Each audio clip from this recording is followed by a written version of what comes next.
panemya kumulunging soto soto kurala kambah kungkul Srukatiter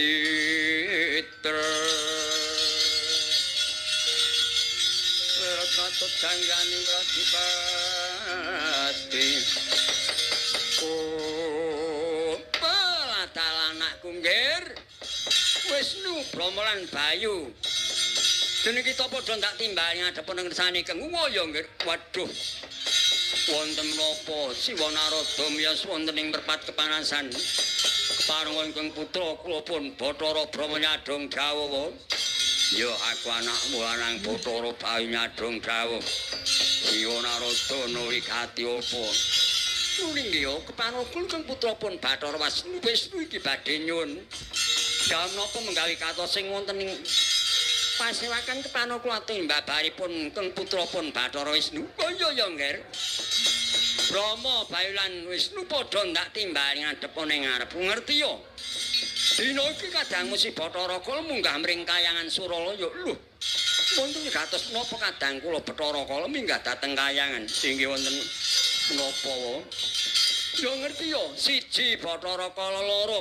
Bathari Durga kuwi jer munggah nyang kayangan wis mesti bakal rusak tatanan kayangan Suralaya lho kados pundi ya ngerti Bathara Kala dina iki nuwun pangan daginge manungsa ning kok adi guru nglilani wah kadang kados pundi ning ya kuwi sing kena dipangan kan Bathara Kala ya kuwi bocah Kanandang Sukerta kuwi ya isih kelingan to nggih bocah Kanandang Sukerta inggih kula tasih kemutanmu boleh kita tasih kemutanmu lari tanting lari kedono kedini lari sendang kapit pancuran kapit sendang menika ya kuwi bakal dipangan Bathara Kala ning aku banjur nyuniden kan adiku aku bakal ngenekake ya kuwi pengruwatan Adi guru dina iku wis ngliyani mula dina iki nggih supaya nyoda panganing Bathara Kala yo jeneng kita bakal tak kanthi tak dandani supaya dadi dalang menguratan tempurun ngarcapada barang jantun kuat marang sagunge Mala Sukerta uladan ning atem mboten langkung staken dawuh iki mengko sing tak dapuk dadi dalang ya kuwi anakku nggih Bathara Wisnu lho kok kula ingkang dipun dai dados dalang pengruwatan menika mbok ingkang sepuh-sepuh wonten Kakang Mas Brahma Kakang Mas Endora kowe iki najan tinemu nom lho kowe iki beda karo dewa-dewa liyane kuwi kulino tanak brata seneng prihatin gedhe lagumu kowe kulino kungkum kulino ngebleng tulung dina telung bengi ora tau mangan wah kuwi wis gedhe prihatinmu tur saorane dalang sing dikeparengake ngruwat ya kuwi siji dalang sejati tegese bapak ayo dalang ibune ya turun dalang kuwi dalang sejati nek turun dalang ora kitang siji mbok bapake mbok ibune kuwi dalang ora najan sijine ora dalang kuwi kena dinarani turun dalang nek kuwi turun dalang kok ngen kula menika iya kowe sak ora arane ibumu dalang nuwun sewu Ibu Swargi Ganda Supani kuwi putra Simbah Ganda Martaya sing dalam saka pengging kuwi ya Ibu Supani nurunke kowe dadi kowe iki sing turun dalang oh nggih ning ngaten mboten ngestaken ya dan nek besok anakmu kuwi dalang sejati ora mung turun dalang mergo bapake dalang ibune ya dalang mergo ibune dalang kuwi ya isih turun dalang ya bapak ya dalang kuwi besok anakmu kudu dalang sejati kuwi ya diparangake ngruwat ning nek ngruwat kudu sing wis mantu tegese mantu kuwi ora sak orane wis akeh pengalamane oh iki tur tumindak jujur lan sing baku dadi dalang pengruwatanku ora kena ndi bojo loro ora kena mayuh kudu mung siji ngaten lho iya nyatane bojomu ya mung siji nyang ndi ya mung karo mbok idolok kuwi oh iki mboten aku saken gawe wis dina iki mengko nggih saiki Bathara Brahma kuwi dandana cara wanita kuwi mengko dadi pengender nggih mboten ngestaken dawuh kula mboten beto gelungan niku wis ora apa-apa wong ora kon nyinden ki mung kana ta saden ya sebenarnya rasa gelungan nggih mboten ngestaken dawuh mengko Bathara Wisnu kuwi dadi jalan aku tak dadi pengendange wis aku ambak tuwa-tuwa kaya Pak Slamet kendangku nek ora ngendangi gender Pak Slamet oh iki ning ngaten lho ngaten ya ngono aku tak ngegong ora ngegong digegong karo tole wegok. Wah, aku lantung ora. Jenenge kok cedak karo sajen ora. Kowe dadi juru pambegalan aku. Kok lek Bathara Kala pulo sorone. Ya yen ngono stake dawuh. Wis sae ganti busana aja nganti kawis nalikan Bathara Kala.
Mangungkung kanduan remang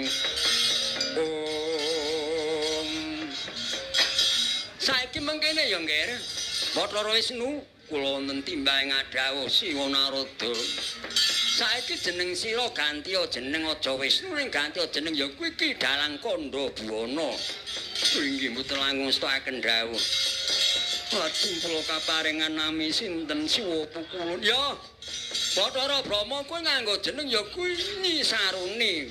To Nyi Sruni kuwi pengendar iki kudu seru tur muni dadi gen kepireng karo Kyai Dalang yen nuju njantur. Inggih mboten langkung stokaken dawuh. Aku tak dadi ya kuwi panjak tapa wangkeng utawa encek enggel utawa panjak telek. Se panjak telek ini nek buntelan melek. Encek enggel ngerti encek njenggelek.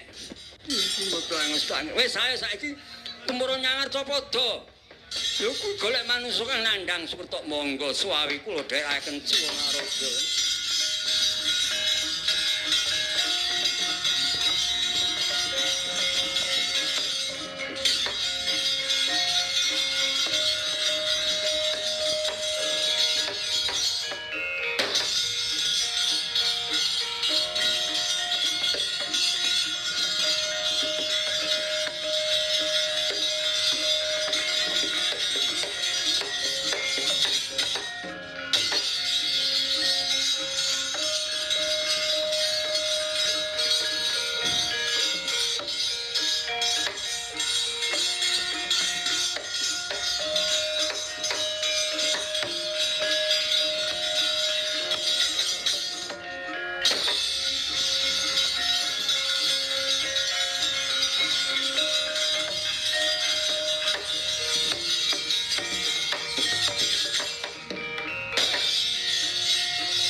ing para tuminga.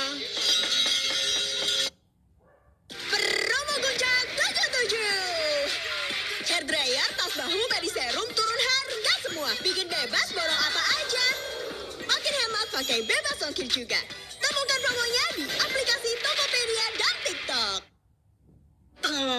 Nyut. Cobain pakai Sensodyne. Dan ternyata hasilnya, wow. Prang campo samyang dali. Lertadet tengkodo. Kanyang kumanguncani tim binjang sangat cimit. Ladinya ngedali adalah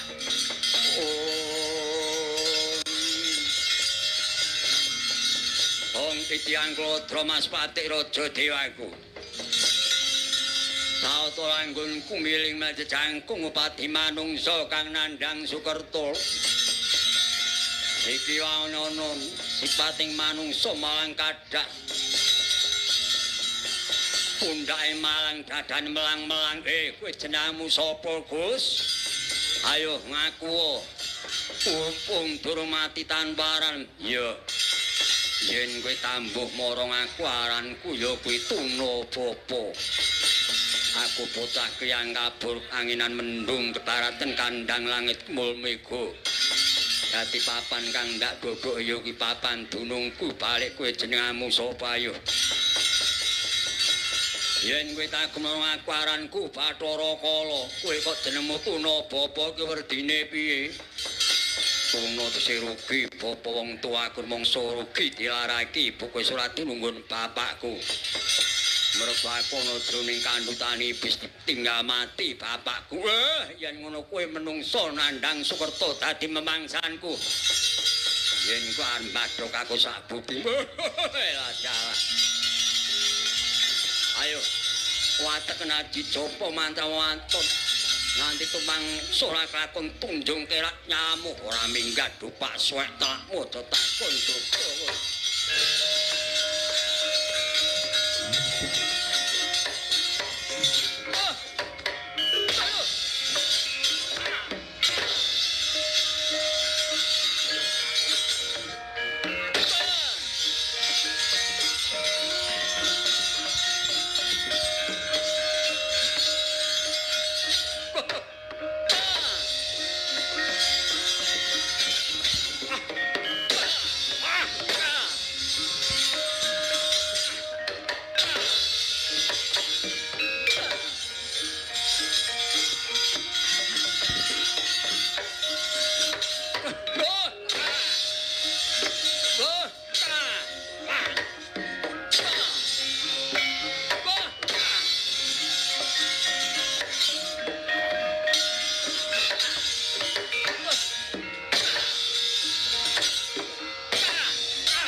Ketok itu nopo lemah lameh.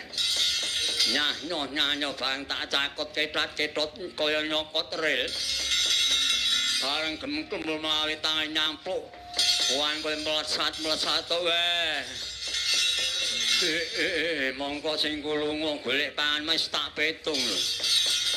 Jane malam Rebo legi iki Rebo 7 legi 5 kuwi 12. Kriyak mentok jotho kemil tiba. Kemil kudune iki ngemil lho, kok malah awakku menjoto kabeh ora. Jare kuwi ora entuk kemil ya entuk mentek-mentek ya istimewa jane aku. Iki nek menungso malang kadak ana ngarepku meneh sapa iki? Yen kowe takon marang aku aranku Bapa Tuna. Lho, Tama Tuna bapa iki Bapa Tuna mung diwalik wae iki. Ora sandak gremang-gremeng ayar apa kowe. Nyarep badhok aku badhoken weh. Sik ora pangling iki jenenge wong diwalik iki genah menungso wah ora aku kalah ora sudi. Ya.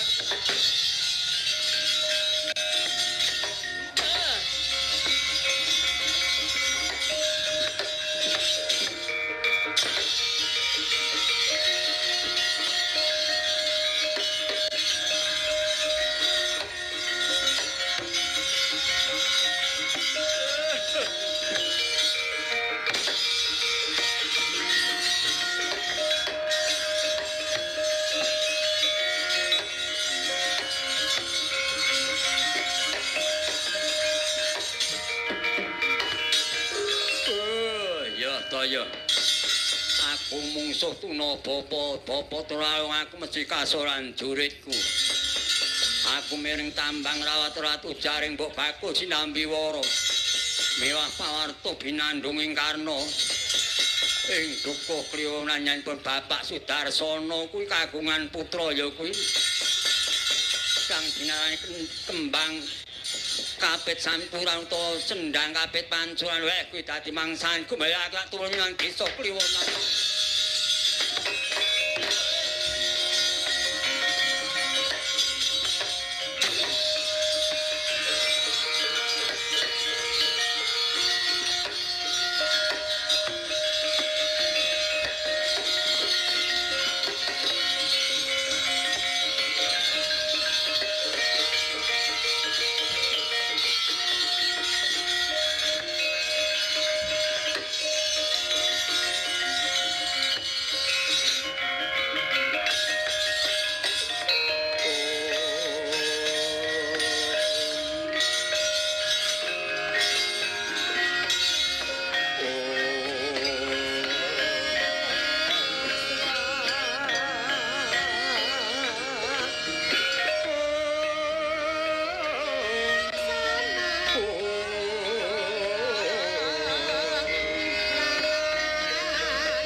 Dermara mreham sambreng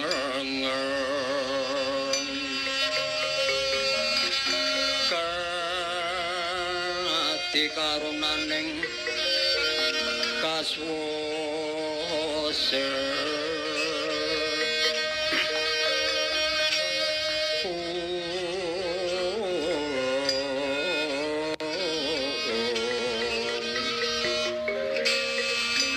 aning marga malahat kong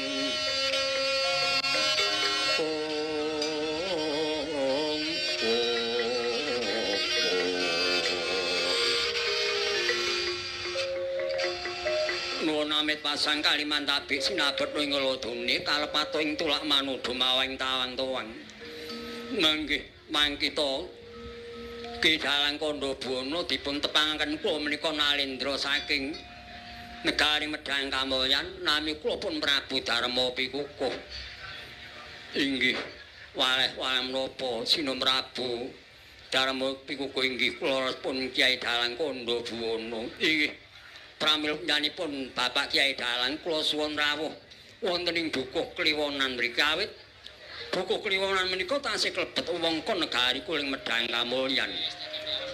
Inggih menika nyanipun Bapak Sudarsana mila ngrawakaken dhateng nyanipun Bapak Kyai Dalang Kandhabuana. Inggih menika nyuwun senjata pitulung dhateng kula ingkang tinanggenan sepados matur ngarsa paduka awit ing Dukuh Kliwonan menika tasih klebet wewengkon negari kuling Medang Kamulyan. Mila nyanipun Bapak Sudarsana menika anggenipun emah kan garwanipun inggih menika Ibu Wiwik Sulistyani menika kagungan putra 3 ingkang dipun wastani inggih menika Sendang Kapit Pancuran. Pramila nyanipun Kyai Dalang dipun suwun rawuh mriki kaperlu dipun suni senjata pitulung kapuring ngruwat dhateng putranipun Bapak Sudarsana kan Ibu Wiwik Sulistyani menika. Oh inggih menawi tetira mekaten boten langkung stokaken dawuh. Inggih menika monggo Bapak Sudarsana keparenga kula aturi matur kiyambak. Inggih mboten langkung stokaken dawuh. Mangkita Ki Dalang Kandhabuana dipun tepangaken kula Bapak Sudarsana inggih kula pun Kyai Dalang Kandhabuana. Pramila penyanipun Bapak Kyai Dalang Kandhabuana tahi Bapak Gandayana kula suwun rawuh wonten ing sudung kula ing Dukuh Kliwonan mriki. Anggen kula emah-emah kayan garwa kula inggih menika Ibu Wiwik Sulistyani menika keparingipun Gusti ing Maha Agung dipun paringi putra 3.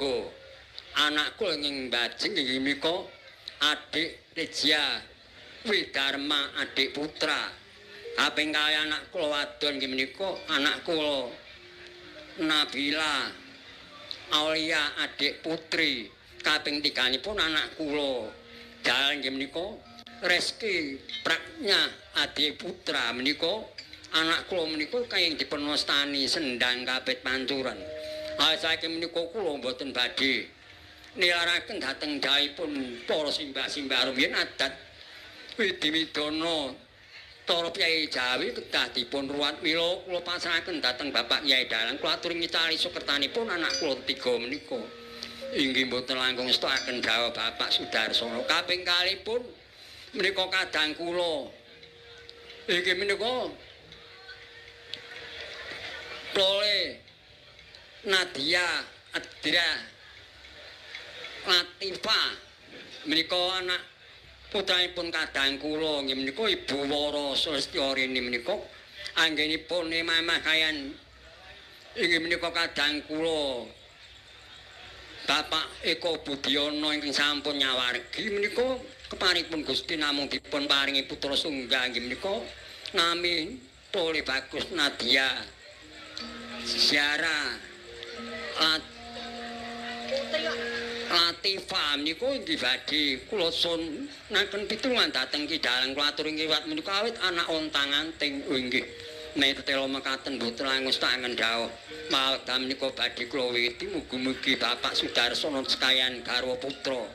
Kanibu Wara Sustirini kaengkang putra tansah manggih teguh rayu widodo wilit jiwit sak menika ngantos dumugi sak alamilanipun tansah agung rezekinipun ingkang putra tansah sageta migunanipun praping usaha bangsa. Agamanipun sageta putra ngungkuli bapa iki nek ngaten namung paestu Bapak Kyai Dalang sageta lumeber dhateng Bapak Sudarsono sakuban sedaya inggih nek ngaten boten langkung stokaken dawuh siwa kalung-lungan kula wonten dawuh Ki Dalang mul kagem wayange sumpingen kelire jerengen gamelit gamelane tatan bakal ndak wiwiti nggonku menika sampun samating gate sawegung disampun katepah usia sampun dipun jereng kelipun dipun sumping ringgitipun Ki Dalang ya mengkono aku bakal miwiti nindakake muraka angruwat putra nyanipun Bapak Sudar iki boten aku sakaken dawuh maratura para prajonga kinen ya kuwi ayak-ayak nggih monggo sedaya para prajonga klaturi ngulaken geni ayak-ayakan kemawon.